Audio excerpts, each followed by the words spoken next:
এমন এক ভয়ঙ্কর চিৎকার যা একটি পুরো জাতির কলিজা ছিঁড়ে দিয়েছিল।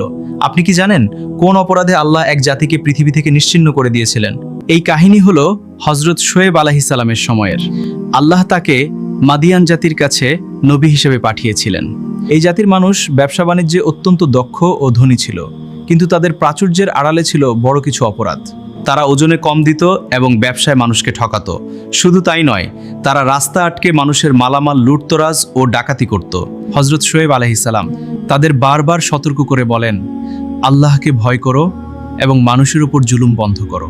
কিন্তু তারা তার কথা মানা তো দূরের কথা, উল্টো তাকে নিয়ে উপহাস ও ঠাট্টা শুরু করে।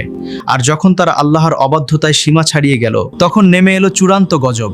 হঠাৎ এক ভয়াবহ ভূমিকম্পে কেঁপে উঠল জমিন, আর আকাশ থেকে ভেসে এলো এক বিকট ও প্রচণ্ড চিৎকার।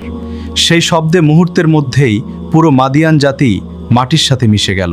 মনে রাখবেন, আল্লাহকে কেউ ধোঁকা দিতে পারে না। সত্যের পথই হলো মুক্তির পথ। ইসলামিক এমন আরও অজানা কাহিনী জানতে আমাদের চ্যানেলটি সাবস্ক্রাইব করুন।